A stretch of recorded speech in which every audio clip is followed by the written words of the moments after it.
Hi, I'm Rich Brown, Senior Editor for CNET. Today we're going to take a look at the Dell XPS 8500.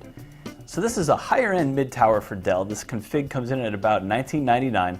The highlight feature is probably its Core i7-3770 CPU. That's one of Intel's new third-generation Ivy Bridge chips, and it makes the system one of the faster mainstream PCs out there, but overall it's kind of hard to recommend. So if you're familiar with Dell's desktop lineup, this system should look familiar. They haven't really tweaked the chassis in a couple of years. It's got a nice clean look to it. We like the white, and the black here in the front looks pretty clean as well. Dell's actually eliminated a door on the front of this system, so now the USB ports are just exposed on the front, making them easier to get to, if not maybe messing the aesthetic up a little bit. We can live with that. Behind this door here, you'll find a Blu-ray drive, and up here you have your standard array of media card slots. Swinging around to the back of the system, you see a nice assortment of ports. There's nothing too innovative here, but there's pretty much every connection you'd need for modern hardware. So from the top, we've got some USB 2 jacks here. There's USB 3, that's becoming more common now. There is an SPDIF digital audio output, as well as standard 7.1 analog out. Down here in the graphics card, you've got all kinds of outputs. There's DVI, 2 display ports, as well as standard HDMI out.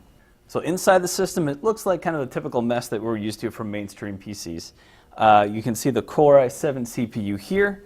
Here you've got an AMD Radeon 7870 graphics card. It's pretty high-end. There's 16 gigs of RAM. That's becoming more common in high-end systems also. And here Dell's included a 3 terabyte hard drive, giving you all kinds of storage. Now, one of the more interesting features of this system you actually can't really see in here. There's an Intel SRT solid-state hard drive buried underneath the graphics card. SRT also provides faster access to commonly used files. So for games or other applications that you use often, it'll be able to load them up and run them generally a lot faster than they would otherwise. Despite all those great features, the problem with this system is its bang for the buck. As usual, the boutique vendors out there are really pushing hard on performance. The system from Origin, for example, we tested, cost about $1,200 and outperformed this $1999 Dell on pretty much every benchmark.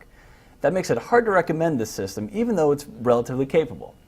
So overall, this is a well-built PC with some interesting features, but I can't really recommend it because it doesn't offer enough value for its price. So I'm Rich Brown. This is the Dell XPS 8500.